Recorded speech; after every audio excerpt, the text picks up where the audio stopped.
it reflects badly on your brand, it reflects badly on your business, it reflects badly on you.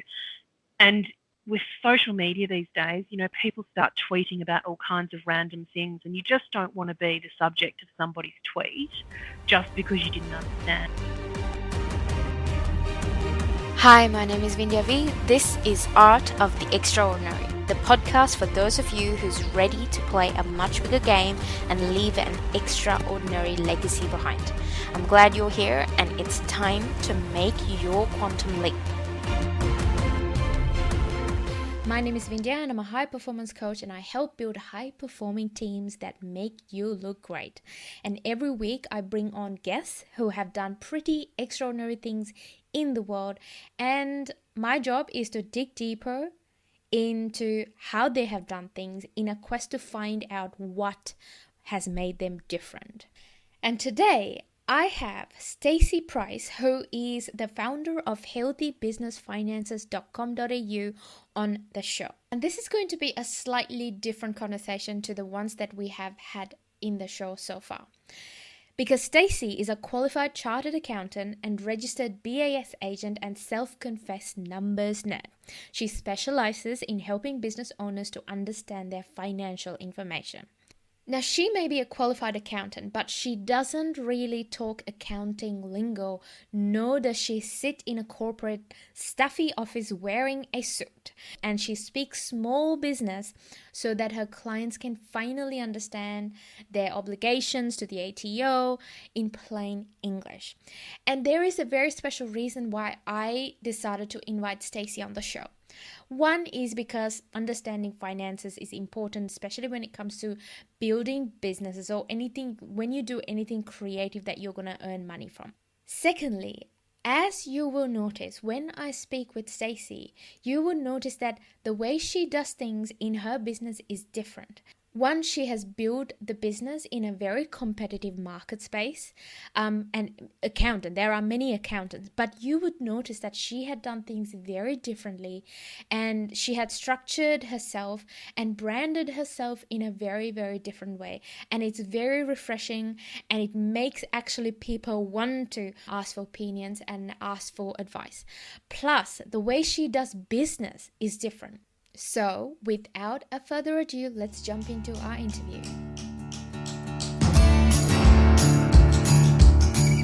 Stacey, welcome to the show. Now, for those of our listeners who do not know about you, just please tell us a little bit about you, your brand, and the journey that you have come through. Yeah, sure. Thanks for having me, first of all. And second of all, I guess I haven't started my business like probably a lot of people have. I never envisaged owning my own business, and I never planned to have my own business. I was working in the accounting space in the corporate world. I'd had 2 children, and I was made redundant when I had my second child when I was on maternity leave. And I guess it really was a time where I thought I need to evaluate where my priorities are. And I had 2 small children under 3, and did I want to go back and work in the city full-time or even part-time? We didn't have a lot of family around to arrange childcare. So I just thought, you know what, things have already changed with the redundancy, so why not jump in head first and start a business? And if it doesn't work, I can always go back and find a corporate job. But this is my one chance where I can give it 110% and know that it's either a yes or a no at the end of the day. So I jumped in and started Healthy Business Finances, which is a financial coaching and bookkeeping and accounting business. And I guess I've always loved numbers, and numbers have been my thing. But what I decided when I was on maternity leave is I spoke to so many other women that had children and wanted to start their own business, but they just didn't know the financial side. And I thought, wow, I do, and I can help these people. So it started as a bookkeeping business because that's what I knew, and I knew really well. But it's evolved over time to really be a financial coaching business and to help those people understand the numbers rather than just a bookkeeping business. Absolutely love that that you just jumped in and wanting to see how it's going to go, because I think a lot of us, when you jump in, especially from corporate to the business world, we just think, oh my God, this is it, be end all and be all. We just this we gotta make it work, otherwise, like it's not gonna work if it doesn't work out, or you're just scared whether it's gonna fail or not. But I love how you went about it in thinking, you know what, I'm gonna give it a crack, and then what's the worst thing that could happen, right? Yeah, and I think we get so used to our comfort zone, and I used to love my job before I was made redundant, and I understand that was a business decision for them, and that's fine, but that was the point where I could really evaluate what was my next step. And it could have been really easy to go and get another corporate job and go back to 9 to 5 and just get on that treadmill and keep going around. But I really wanted to work part-time. I really wanted to spend 2 days a week with my children.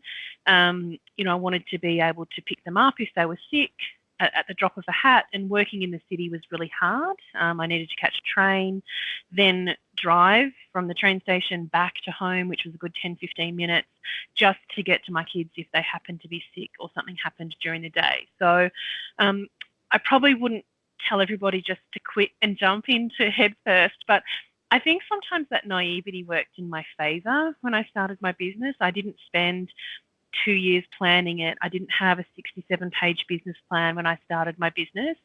I knew my target market and I knew how to find them, and I went out there and I started telling people I was running a business. That's as complicated as I made it.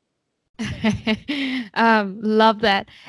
That's actually one of the questions that I wanted to ask you, because accounting is a very competitive space.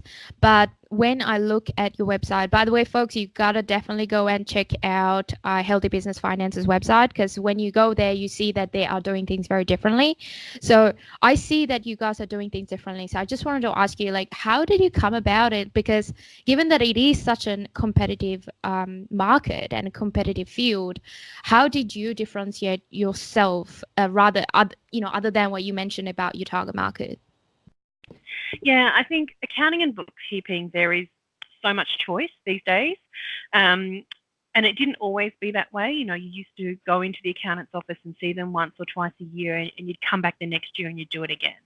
So they had to be local. They generally had to be someone that you knew, and you would stay with that one accountant generally for the entire time that you had a business. And I think now with the internet, especially, there is so much range of services available that you can choose the person that really suits your needs. And we don't compete on price, and we never have, because we think if we're competing on price, nobody values what we can offer them. So what we decided was, we spoke to a lot of people while I was on maternity leave, and a lot of them were other mothers who had also started a business, whether before or after maternity leave didn't matter. But they had so many competing constraints with their time. They had children, they had business, they had a full-time job. And so they really struggled to be able to speak to someone to help them in the financial aspect of their business, because most stereotypical accountants work from an office that's 9 to 5, and you have to go and see them. So we decided that we can tap into this market by providing a service for these clients via Skype or via Zoom. So we can offer after hours. So we have a lot of mums that we deal with at 7 o'clock at night, because their kids are in bed and they can finally sit down and really give their full attention to their numbers, or running a business activity statement, or getting their cash flow sorted, whatever it is. We have a lot of people that have kids home during the day and they can't focus during that time. So we thought, why should those people miss out on getting the help that they need? We can offer it in a different way. So we can reach clients Australia-wide, and pretty much any time of the day we can slot things into our diaries. So we differentiate ourselves on how we really operate our business, not so much the services that we offer. Absolutely. Well, one of the things that you touched on a little bit is about how you do things different. And one thing that is very clear by just going to your services page and how you have branded your business is that you have incorporated fun to the accounting. Like that's actually one of the reasons why a lot of people, like, unless you're like really analytical and you really love, the numbers and all of that side, a lot of people would go, okay, I don't understand, I'm just going to completely black out. But one thing that I do notice from your brand is that you've incorporated that side of fun, and you've just, given that extra oomph to your brand, so that, people even who don't understand much about the accounting side of the numbers would still be able to enjoy what they do while they work with you. Can you speak to that a little bit? Yeah, and I think even when I think of the word accountant or bookkeeper, or, we call ourselves financial coaches because we really feel that we're helping our clients understand that financial space, it's very hard to make those words interesting and exciting. So we thought, if people are going to work with us and they already have that fear that we are that stereotypical, boring accountant wearing a brown suit and carrying a briefcase, that's not who we are. I wear bright coloured clothing. I don't wear a suit. I definitely don't wear heels. We don't have an office. Why don't we embrace who we are? Like, we're just another business owner, and we really love working with numbers. So someone once said, Stacey, you're such a numbers nerd. And I think they meant it as a real insult. And I said, you know what? I'm really proud that I'm a numbers nerd. We've used that terminology throughout our branding because people resonated with it. They're like, yes, you're a nerd, but you're actually quite a happy nerd, and you're a fun nerd, and like, you actually make sense. So if you want to call yourself a numbers nerd, that's actually a bonus to me. So we really try and help business owners understand that there's a lot of different types of accountants. You will find people in suits in a 35th floor office. And if that's what you're looking for, that's perfectly fine. But most of our clients are startups. They're generally very scared about their numbers and about their business, and they don't have a lot of confidence in asking for help. So if we don't position ourselves to be that person that will answer those stupid questions or, hold their hand along the way, then we're missing out on an entire group of people that need our help.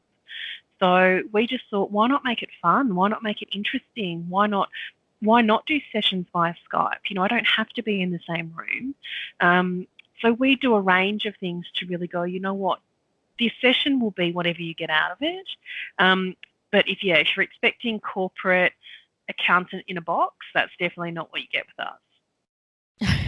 I love your answer to that person who made the comment, because what do you expect from the accountant? Do you want your accountant to be good at something else other than numbers?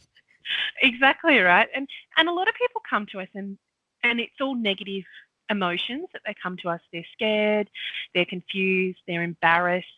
They don't want to tell us that they haven't done their bookkeeping for 6 months, or that they've hired someone and they don't know how to pay them.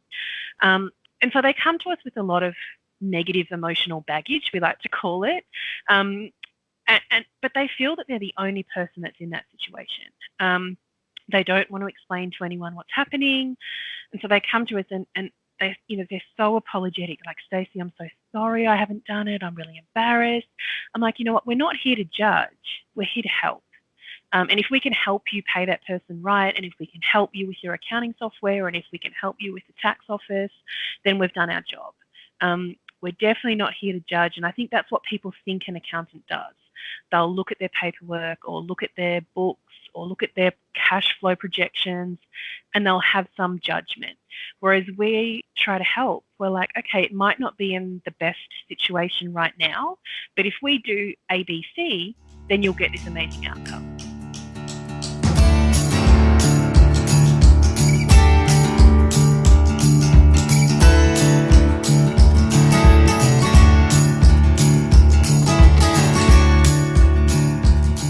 One thing that you did touch on is like who you love working with as clients. Can you just tell us in like briefly, like who do you love working with other than the parts that you mentioned, like, and why do you care about that person that you serve? Yeah, so when we talk about our ideal client, most people have, I guess, an image in their head of a person, and they might be female between 30 and 40, and they can really see this person in front of them. Whereas we do things a little bit differently, surprise, surprise, and we see our clients' attitudes and attributes before we see them as a person. So we look for people that want to do the right thing. We look for people who, really want to understand their numbers and that want to grow their business and are in this for the long haul. So we really try and narrow down our ideal client by the type of person they are. We've had clients that have six-figure businesses, but they don't care about doing the right thing.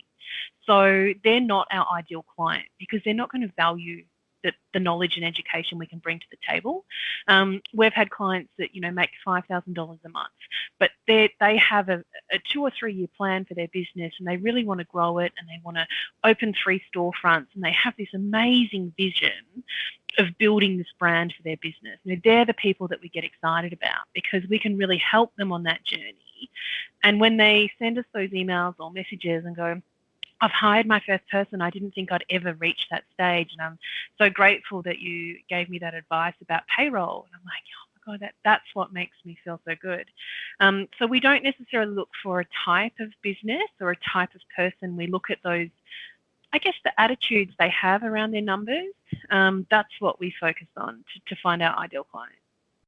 I love that you brought that up because when I look at, like anyone who's providing a lot of information or advice about how to go about finding your ideal client, a lot of the times something that the advice that you get is that, oh yeah, you got to know the age range and you got to know whether it's male or female, you got to know where they live and what financial status.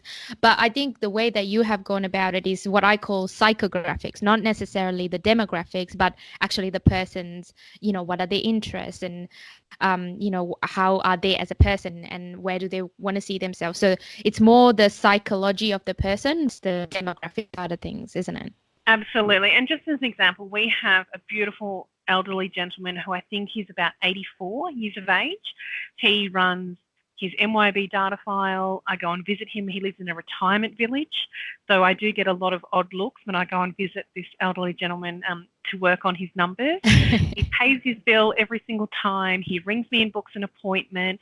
He's forever grateful that I take the time out and go and visit him.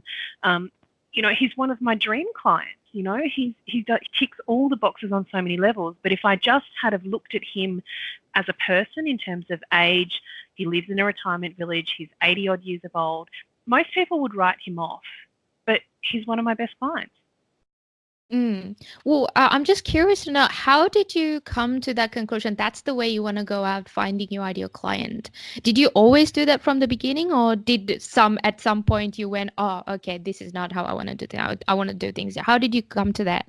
Yeah, I didn't do it initially, and I think, I read a lot of books and I watched a lot of webinars and podcasts, and I did a lot of research in the early days because I literally started my business with no clients. I had no clients and no money, so I had a lot of time on my hands. So I researched a lot of things. I love reading books, so I got a whole heap of books, and all of them talk about you need to see your ideal client in front of you, age, sex, the age range, down to the things that they wear. And I couldn't visualize it.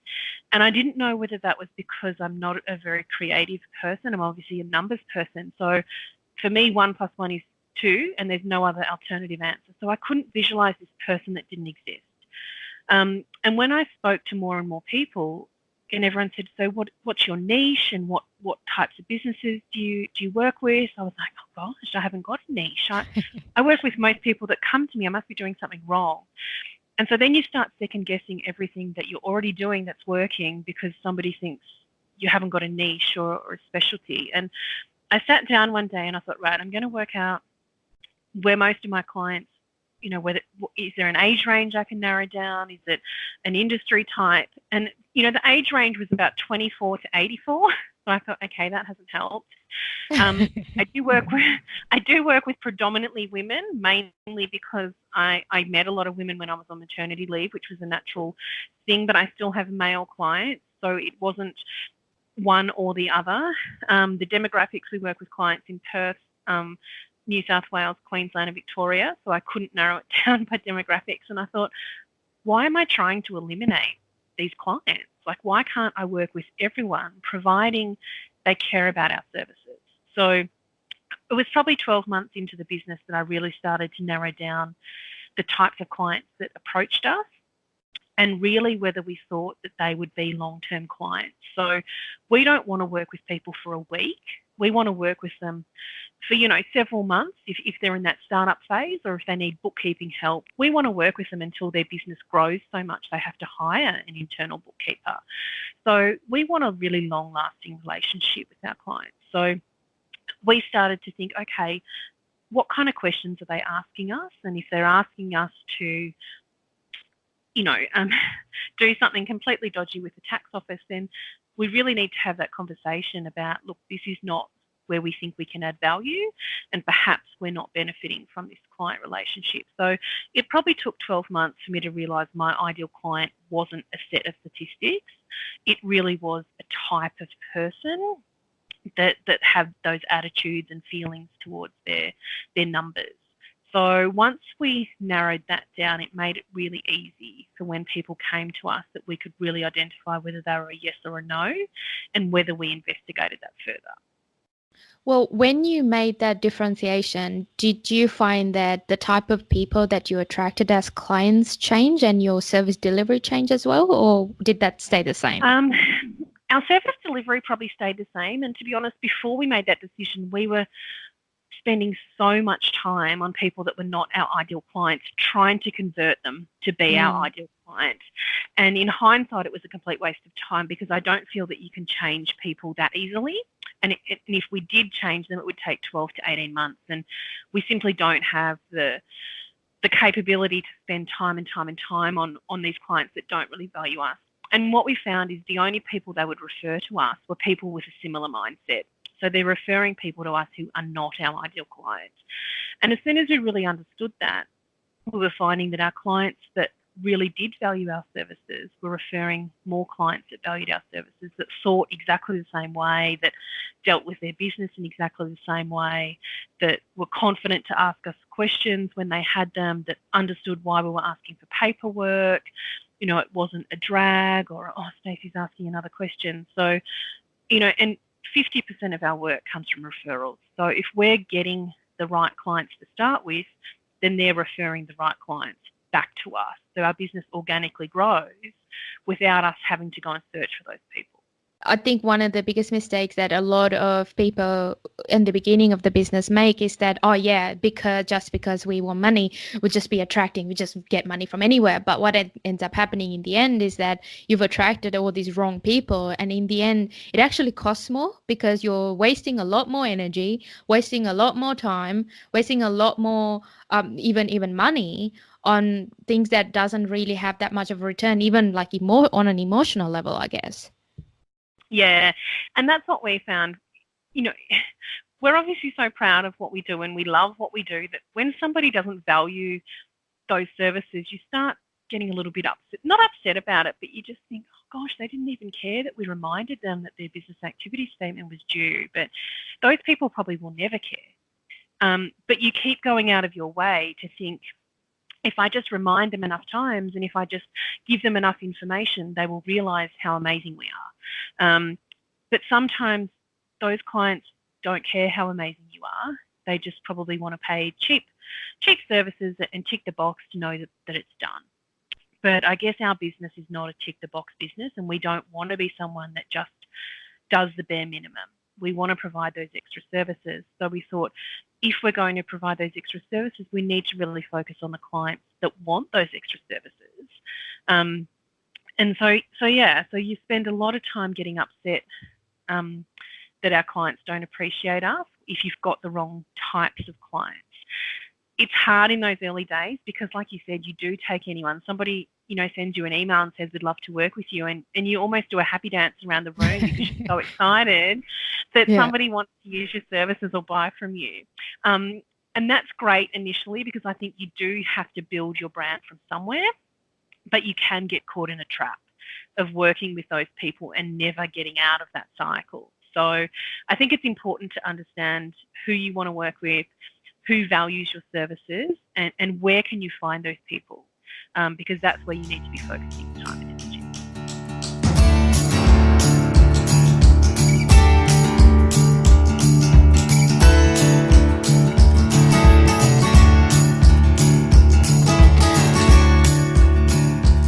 Well, one of the things that you had mentioned on the website, and you seem to be educating people a lot about, is about the fact that there's a high failure rate across like small business owners due to like lack of knowledge in cash flow and how to manage business in the beginning. Can you please tell a little bit about what kind of mistakes have you seen people making in the beginning stage of a business when it comes to accounting and cash flow, and what else like some of the common trends do you see? Yeah, gosh, where do I start? Let's get a cup of coffee and stay here. I know, sit down, pull up a chair. No, look, we do see a lot of issues at the start, and I guess the biggest issue is people don't ask for help until it's too late. So most times people will come to us because of a problem. Either they've had an issue with the staff member because they haven't been paid correctly and the staff member has found out, and so they've lodged a claim with Fair Work, and it goes down a really nasty route. So payroll is always something that we encourage people to, you just can't get it wrong. It reflects badly on your brand, it reflects badly on your business, it reflects badly on you. And with social media these days, people start tweeting about all kinds of random things, and you just don't want to be the subject of somebody's tweet just because you didn't understand that you had to pay super for that employee, for example. So payroll is one where generally people come to us after the fact and ask us to fix things, which we can generally fix them, but sometimes then the damage is already done to your brand or your business. So payroll is something we think, look, if you have a consultation to start with, by all means do it yourself going forward, but really make sure you understand the basics so that you can do that with a little bit of confidence. Another one we see is people underestimate just how much it costs to run a business. We see a lot of people that are starting out, so they've got a fabulous idea and they've got great vision, they can see their plan being executed, and we have a conversation around, okay, so how much do you think this is going to cost, and where are your costs going to be? And the number of times that people say to us, oh, we're just not going to spend any money. And that sounds great, and I wish that was the case, but when you start a business, there's so many different types of costs, and they all add up really quickly. So it might only be $50 a month for accounting software, and $20 a month for MailChimp, and $15 a month for an Instagram scheduling tool, and but all those things add up really quickly. And if it's going to take 6 to 12 months for your income to start coming in, you need to have some cash reserves ready to cover those costs. So we really encourage people that business does cost money. As much as we want to think we're not spending money, we do. So we really encourage people to be realistic around those costs. So we always overestimate our expenses and underestimate our income. And for us, that's the worst case scenario. So if you're okay with that, then generally you would hope it would be better. And another one we often have is around GST. And we do a lot of financial coaching sessions with clients where we just really start those conversations rolling. And I had one just last week with a client who was a photographer. A lot of our clients are creative, which kind of makes sense because they're the other side of the brain to what we are. And they weren't registered for GST, and we did a review of their numbers, and they had actually hit the GST threshold 4 months ago. So it just poses a lot of extra questions and problems for that client now. Do they go back and register for GST? What happens? So they're quite stressed out about that, which then is another thing that we're dealing with at the moment as well. So, and again, they just didn't understand the rules very well, and they didn't have any software that really enabled them to look at their reporting. So again, it's a really innocent mistake, but it has some big consequences for that client. So GST is always another one where people kind of understand the basic rules, but they don't understand how it fully impacts on their business. I see the point that you make about not asking for help quick enough, because I think especially if you're coming from the corporate world, I think you are in the habit of, oh yeah, I got to figure it out myself, and I got to be doing it myself, otherwise I'm going to probably look weak, or whatever other beliefs that you have. And going from that to actually business world, where you actually do need to go and get help. If not, you're just trying to run a one-man show. It's not going to go down too well, right? When people come to you in the beginning of a business, how do you coach people, or what kind of things do you coach in, as opposed to if they just come to you just once a year, as you say, and just try to do the tax or the GST or whatever and just get that out of the way? What's the difference in two people taking those two routes?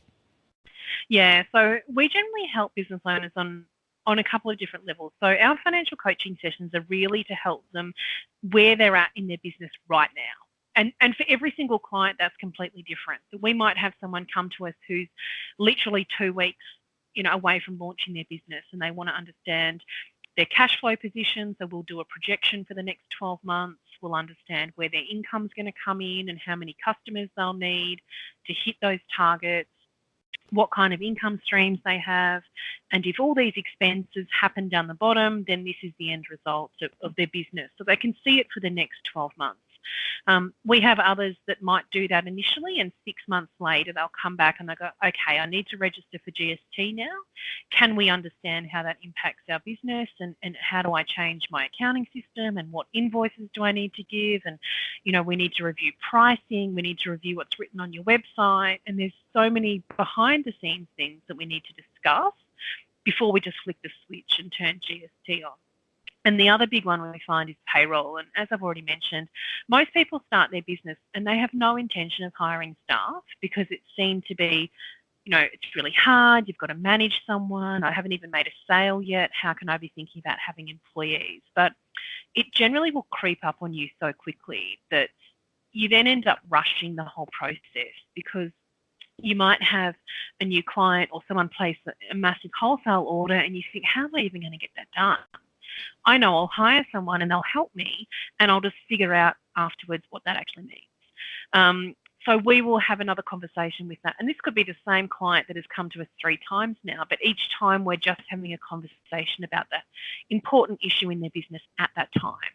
So we go through employment contracts, we discuss wages and rates of pay and how they process that, and pay slips, and now with single touch payroll coming in, that's a whole other thing here in Australia. So we don't want to overwhelm people with telling them all the pieces of the puzzle if they're not relevant at that point in time. So we kind of say to people, get enough to know what you're doing day to day.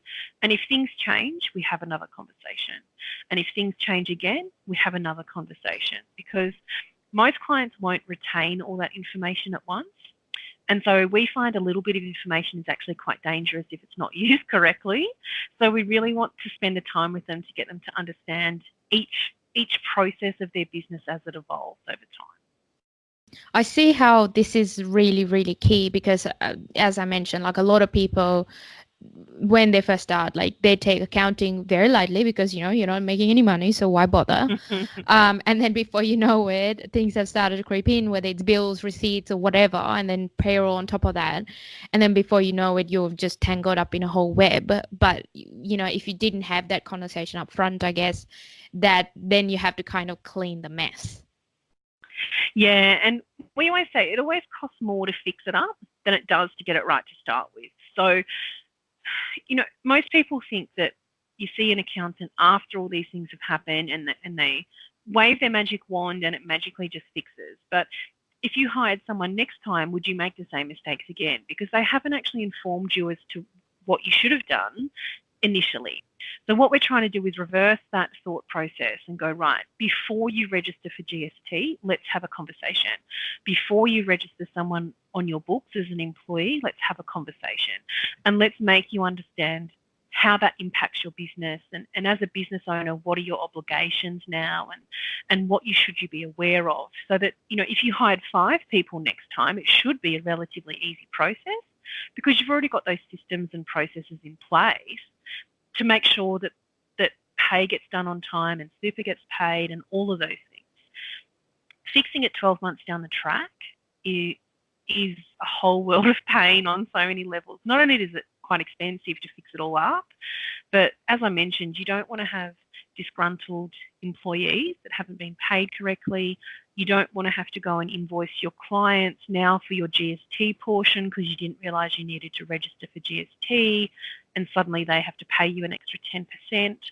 But all these little bits and pieces, whilst they may seem quite small on their own, they can add up to just eating away at your brand reputation, which is obviously not ideal.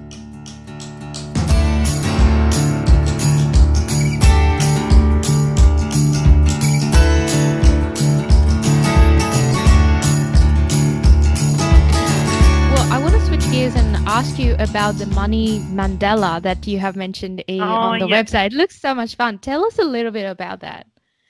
Yeah, I was trying to find different ways. Everyone said you have to have a freebie that people can download from the website and get them on your newsletter. And I'm like, yikes, I'm an accountant. What can we offer for free? Our whole thing is you charge for everything. So I really struggled to find something that I thought, what would I want? And what would I think was something interesting and something cool that I would get from someone in the finance space. And I met up with an artist online, and it was all the rage to do those colouring mindfulness mandalas, and you coloured in different pieces. And we spoke to a lot of clients, and what we found was they had some amazing goals. So they said, in 6 months' time, I want my sales to be X amount of money, or in 12 months' time, I want to have 3 storefronts, or whatever that goal was. And we realised that they weren't tracking how they were going against those goals. So what I thought was mindfulness colouring was really huge, and I love it for relaxation and things like that. But I thought, how can I incorporate that into this download? So I thought, why don't we get a money mandala that they can download, and each piece of the puzzle that they get closer to their financial goal, they can colour in a piece of the mandala. So when they get a new client on board, they colour in a little piece of the puzzle. And there's numbers strategically placed throughout the mandala if you look at it really closely. And so hopefully what they get is they can visually see themselves reaching their goals. We had a lot of clients that would get really disheartened and not understand if they were reaching their sales targets or their profit margins or whatever it was they wanted to track. And so we thought, they're creative people. They don't want to look at a profit and loss, but they still want to see themselves achieving a goal.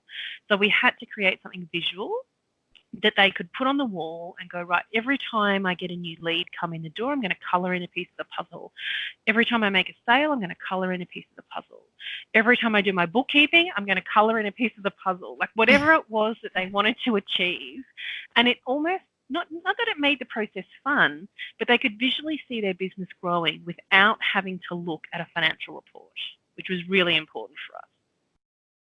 and fun too. I agree with that one, because I remember when first coloring books came out, I just bought a huge bunch of them, and everyone who was around me, friends and family, they used to buy me them for Christmas as well. And so even when I go traveling, I'm just coloring, and my boyfriend would be like, yeah, I have a child for a girlfriend, just coloring because I'm coloring away. But yeah, that is absolutely a goal. I love how you have thought about what would I like to have, because quite often your ideal client is also a version of you. So if you do like that, then and make it more fun, because that's what people want, and something visual, that's absolutely good. Yeah, well, we thought we could do a GST checklist or something, and I thought, you know what, I don't think people want that. Like, they know that they need that information, but it doesn't excite them to download it. And it would be me going to a website going, well, here's your 10 things about the best website. I'm like, I'm not even going to implement it. So why am I going to download a freebie about it? But if we can make it related to their goals, then all of a sudden it's not a finance freebie download, even though it technically is. It's something that helps them achieve their goals.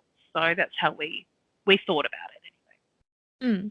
Well, coming from the corporate background, what would you say are skills and strengths that you brought from the corporate world into building your business that you didn't even realize that you had? Yeah, it's interesting because I didn't expect to be in this position. I guess I'm very analytical, which has helped in that early days where I really had to budget quite tightly. As I said, I didn't start my business with $10,000 in the bank account. I was redundant had 2 kids and was like, I need to start a business tomorrow. So for me, I really needed to budget quite closely in those first kind of 6 to 12 months, because it's very easy to spend money when you start a business. You get hooked on all these online courses and let's do some more study and let's get into this marketing program and let's spend before you've even realized if your business has legs. So I really did it in reverse and went, okay, let's try and think outside the box. So one of my big skills is I will talk to people. And I was quite chatty in the corporate world, which is probably why corporate didn't agree with me, because you don't have time to chat in the corporate world. You have to do work. So, but when I started my business, I would talk to heaps of people because I had a lot of time. So what I did when I first started was I would arrange to swap services with people. So I reached out to a photographer and I said, how about I give you 6 months of an accounting software package plus a training session, and I'll lodge your BAS for you in exchange for 5 headshots and photos that I can use on my website. I reached out to a graphic designer to get my first logo designed, which was many years ago, and it's not a logo I use now, but it's evolved into the one I use now. And she needed some help with filing and setting up systems for all her paperwork. And I said, fine, how about I give you 3 hours of my time and then you can design a logo for me in 3 hours of your time. So we kind of swapped services. And I did that a lot in the first probably year of business. I tried to identify things that I wanted and I sought those people out and I just had a conversation. And I thought, what's the worst that can happen? They're just going to say no. Well, at the moment, I don't have a logo or a website anyway, so it doesn't matter. So I was really open to having a conversation, and I guess that's just me being a little bit chatty and friendly, that it kind of worked in my favour. I definitely didn't do it as a sales pitch. All I did was go, okay, I need a logo. I can't have a business without a logo. And then I kind of got 12 months into my business and thought, I need some headshots. What do I do? I was at an expo and I thought I'll get these beautiful chocolate truffles made. And I thought, okay, why don't I offer my bookkeeping services to this lady that makes chocolate truffles and she can give me these chocolates. So every time I'm kind of thinking outside the box, and it's just about having a conversation, but giving back value to that other person as well. So that was a big thing for me. And over time, what I've realized is that most of my skills are not in the day-to-day of the business. It's training people and sitting down with them and having that conversation again with that business owner to go, okay, what's not working and what don't you understand? So when I first started my business, I did everything. I did the sales, the marketing, the website, the social media, the accounting, 17 million things that you need to do as a business owner. But I soon realized that anything on the creative side is not my cup of tea, surprise, surprise. But sitting down and really teaching is what I do best. So it was that time that I realized I had to hire staff to do the things that I wasn't good at or outsource to a graphic designer or a website person. So, I think it's about understanding your own skills. And for me, it's training. It's not doing the day-to-day bookkeeping. That's not where I get the most love. It's sitting down and really helping people understand. So that was another thing. And I guess the other thing is just that I was super organised in my corporate life. I think because you have to show up and you're sitting in an office and everybody can see you. And what I realised is when I ran my business, I'm probably the most unorganised person in the world. My office is a mess, but, I know where everything is. It's just not strategically put away. So, again, it's about focusing on where your time needs to be spent, and my time needs to be spent with my clients. So, I'm not great at admin. I have someone to do that for me. So it made me realise that I don't have to do everything myself. I'm a huge control freak, and I guess that's why I was so organised in the corporate world, because I love to be in control of my role and my job and everything.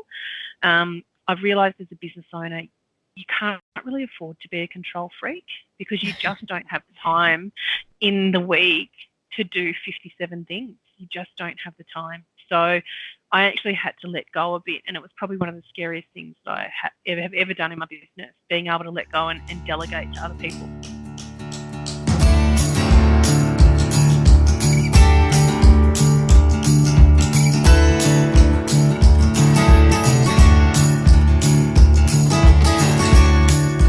A A lot of people get the idea, yes, I need to play to my strengths and I gotta outsource the weaknesses. But a lot of people get stuck on the fact, oh, I don't have enough money to have a team, right? But I see that how you have gone around that hurdle, and I think absolutely gold. I think our audience is definitely going to love that one. And it's a great example of how to go about doing it rather than stay stuck in the fact that, oh, I don't have enough money. Hence, I got to be doing everything, even the ones that, I may take like 100 hours to do that a professional would take 1 hour to do. Exactly. And we spoke to someone last week, and she's just about to launch her business at the end of this month. And she said to me, how do I get people to come to this workshop that she was hosting? I said, oh, so have you thought about inviting a photographer to come to the workshop and do the workshop for free? And then she can do the photos at the same time. So she's getting value out of your workshop, you're getting photos. And she's like, oh, I wouldn't have never have thought to ask that. And I said, all you can do is ask. Like at the end of the day, right now you don't have a photographer, so nothing changes if they say no, right? And, she's probably not as confident as me. She's only just starting in business. But I guess the moral of the story is if you don't have it now, then nothing changes, right? So all you need to do is ask a question, and it's how you ask that question. So I said to her, if you went to the photographer and said, please come for free and take photos, the answer is probably going to be no. But if you reached out to that photographer and said, I've looked at your images, they'd be perfect for what I need. I'd love for you to come and take my photos, but right now I can't afford it. Is there a possibility that you can come and attend my workshop for free in exchange for X amount of photos? Then suddenly that conversation has changed. Yeah, I guess it's about finding common ground in a way that I'm not trying to extract value out of one person, but rather it's a win-win for both sides, I guess. Exactly. And I just thought, you know what, I don't have a lot of money when I started my business, so I have to think of a different alternative. And I guess it made me think of what was really important. So was a website important to me? Yes, it was at the time. Was a logo important to me? Yes, it was. And I really picked what was important to me, and that's what I focused on. And obviously that is going to change for every single person. But I probably spent the first 12 months doing a lot of things myself that I shouldn't have. But as a business owner, it's so easy to fall into that trap of just going, I'll design my own marketing flyer. This is from an accountant that can't even draw a stick figure. Yet I thought I could create my own marketing flyer, and it was the ugliest thing I've ever seen.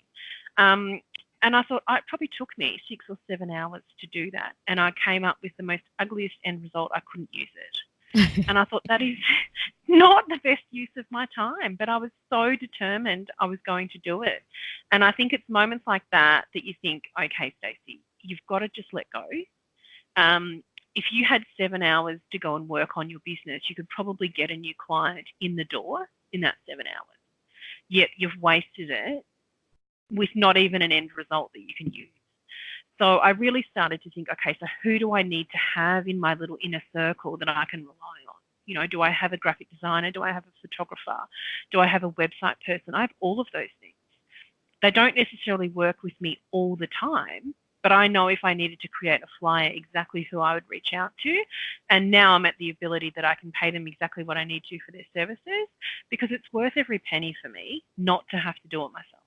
What would you say are like habits or qualities that you had that probably came in handy in the corporate world, but when you jump into the business, you had to change your thinking around how you did things or who you were and how you were being to take the business forward? Yeah, I guess in corporate you get very used to not being responsible for anything. And I was high up in my corporate roles, but there was always a manager above me or a senior manager above me. So I was never the person that made the end decision, which was fine. I had 2 kids. I worked part-time. I didn't want to be there making some really hardcore decisions in my roles. But when you're the business owner, you are the decision maker. And sometimes I really didn't want to be the decision maker. I wanted someone else to just go, Stacey, that's the wrong decision, or Stacey, that's the right decision. And I found that really hard. And so I would procrastinate making decisions because I felt that I needed someone to almost verify I was making the right decision. And so what I realised after probably 18 months was that, so what if it's the wrong decision? Sometimes you have to make the wrong decision to realise it's the wrong decision. But spending 6 weeks making a decision is also not the right decision either. So I really had to just stop and go, okay, if I want a website, here's the 3 people you've got quotes from. You need to pick one or you need to move on. Whereas in the corporate world, you'd give those 3 quotes to your manager, you'd walk away and you'd probably never hear anything of it again. So I really struggled in the first 12 months to be that decision maker because I've never had to be the final say on anything. So that I found that really hard. And the other thing is I'm a really stubborn person. I'm a Taurus star sign. So if anyone relates to that, I'm a very stubborn person. So I don't like being told no. And in the corporate world, you can kind of deal with that because you go, okay, ultimately it's not my business. If I think they're making the wrong choice or the wrong decision, at the end of the day, I can go home and nothing's going to happen to me. But in your own business, when you're stubborn, it can kind of bite you in the bum a little bit. So I really need to check in with myself every now and then and go, am I making this decision or this choice because I want it? Or am I making this decision or choice because it's the right choice for my business? And I really need to separate myself from my business and think like an outside person would. Because we get so caught up in our everyday that we think every decision will be amazing. And sometimes there's a rogue decision in there, but you don't have time to really think about, and it will cost your business in time, in money, in sanity, in workflow, in a range of things. So I really need to check in with my stubbornness because now I've got no one else to rein it in for me. So sometimes that can be a little bit of a bad habit that kicks in as well. Well, I guess when you were talking about, making decisions, I think that's where a lot of business owners get stuck because then the best thing to do is to not make a decision and you're sitting on it and it's hovering in your head as something that you got to make a decision on. And that itself actually wastes a lot of energy. So, yeah, that's, I guess, a loophole that a lot of us get into. Yeah, and that's when people come to us. They're like, "Oh, I've been meaning to reach out for the past 6 months, and I've never done it. I've always pushed it to the side. I've got on with other things because other things were easier." And we often put off those decisions because they are the hard decisions, and they're the ones that are the reality. Like either my business is not doing well and I need to speak to someone. That's what we hear a lot from clients. I don't know where my money is. I need to speak to someone. But then they'll be like, I'm too busy to speak to someone. So they continue in that trap of not knowing where their money is. And 6 months later, they're like, well, now it's even more urgent I speak to someone because I've spent the last 6 months and I don't know what I've been doing. But it's easy to just put that decision off and go, but my day-to-day, it's easy. I get up, I place orders, I do this, I do that. And then that decision is still hanging over their head every night. So, we've had clients say, I haven't slept for the past 6 months properly. Because I'm so worried about my financial situation. Like, you just have to start the conversation. That's all it is. I think a lot of us just fear the outcome, whether it's negative or positive. So might as well just sit on it and just delay even the positive outcome that could have happened. Yeah. And it's so funny, though, because we do a lot of training sessions with clients, whether it's on their software, accounting software, or whether it's around understanding the ATO. And they literally come to the session and you can tell in their voice that they don't want to speak. They don't want to admit that they don't know. And by the end of the session, it's like we've been friends for 10 years. Like they're telling me about their kids. It's like, whoa, you have done a complete 360 in the space of an hour. And I think sometimes the hardest bit is just saying that first sentence, like, I don't understand where my money is, or I don't understand GST, or I think I've been paying my staff member wrong. And it's almost like the sigh of relief that you hear when they have that sentence come out, and like, oh, thank God I've been able to tell someone, and we can now move on and try and fix it, because we can't fix anything we don't know about. So, yeah, and we have a lot of people that come and go, they'll text us or they'll message us 2 weeks later and they'll be like, oh, my God, I've just done my second payroll. You'll be so proud of me. And I'm like, yeah, 2 weeks ago you were literally crying on the phone and now you're like so happy with yourself. So the turnaround we see in people's, attitude and their mental space around their numbers is huge. But initially it's very daunting, and it's easy decision just to ignore. Yeah, but I guess that's the reward that you get for the work that you do. Yeah, and it's so nice to, as I said, we get a lot of referrals from clients, which is fabulous. And we'll have people email us going, oh, Sophie's recommended you and she raves about you, and I've got a similar problem in Zero or whatever it is. And I'm like, wow, like the fact that someone is talking to their friends, their business friends about numbers now, even if they're not referring us, that to me is a huge step forward, because 6 months ago, this person wouldn't have even spoken about their own business, yet now they're talking to their friends about how organised they are.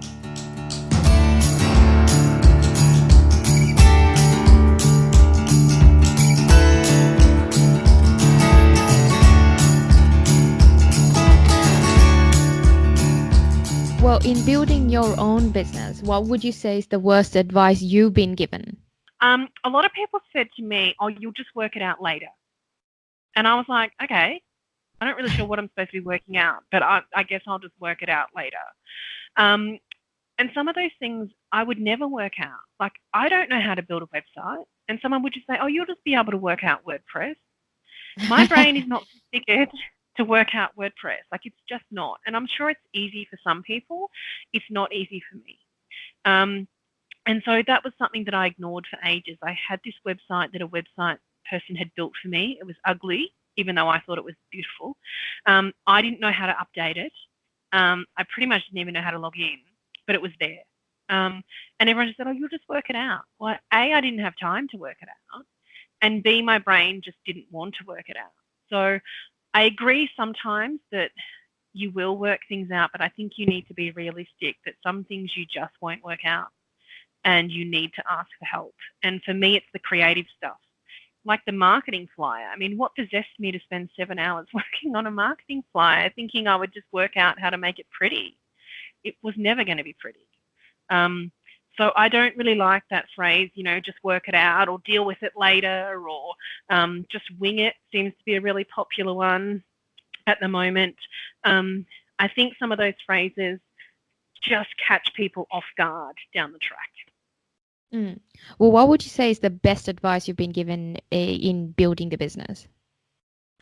The best advice probably came 12 months after I'd started my business, and it was to get staff. I said that I would never have staff. I was one of those people that said I don't need staff. My business will never be big enough. I'm happy just doing what I'm doing. But it got to the point where I was working ridiculous hours. And I think we've all probably been there. I was suffering burnout. I literally would wake up every day and hate my business. And I thought, I hate it because I'm doing all the things I don't like doing. And someone said, you need an employee to do some of those things. And I was like, really? Sounds a bit scary. And I'm thinking, Stacey, you're sounding like your clients. This is what they come to you for. And so I guess I had to take my own medicine and just go, if this was your client saying that they had burnout, they hated their business and they're working, 50 hours a week, plus trying to run up the household and family, what would you say to them? And I thought, well, I would say to them, you need an employee. So I said, right, that's what you need to do. So then I got an employee just part-time and I eased my way in. And they literally did 4 hours a week, which doesn't sound like much, but just an extra set of hands for 4 hours made the world of difference. So in hindsight, I wished I had done that sooner. But again, stubborn Taurus, I was like, no, I'm totally fine. I'm totally fine. So that was the best advice when someone just said to me, what would you say to your clients in this exact same situation? And that was a bit of a reality check for me, that I thought, I'm sitting here giving this information to clients and I'm not doing it for myself. It's so easy to give help to others, and yet we're very reluctant to help ourselves most of the time. Yeah, well, sometimes we have to take our own medicine. That's right, good or bad. Including myself. Yeah. Well, if you could go back to the beginning of your journey, what would you change about how you did things?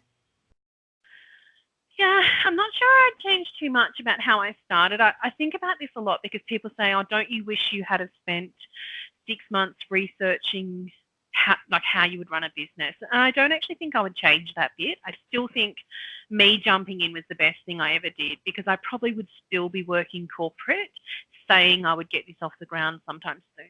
So for my personality and the way that I like to do things, jumping in was the best thing ever because it really gave me the chance to focus on it 110% from the day one. I probably should have been a bit more smarter with my money before that and had a lot more cash reserve just in case. So that's probably something I would change, always plan for the unexpected rather than think that things will just continually go smoothly.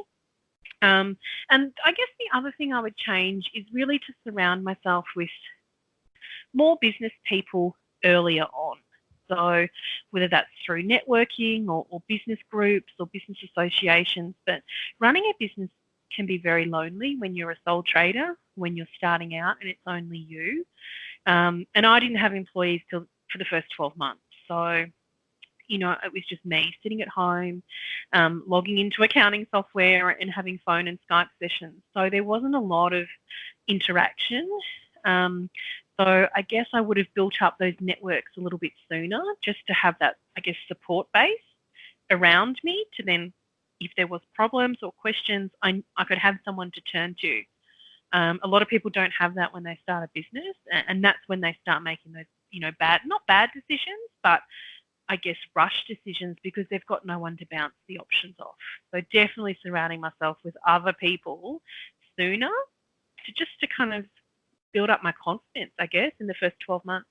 Well, this is a question that I ask all the guests that come on the show, which is, what's the number one thing you've learned about yourself having been through the journey that you've been through? Yeah, oh gosh, I guess for me, I'm really surprised that as much as I love numbers, I'm not a day-to-day numbers person.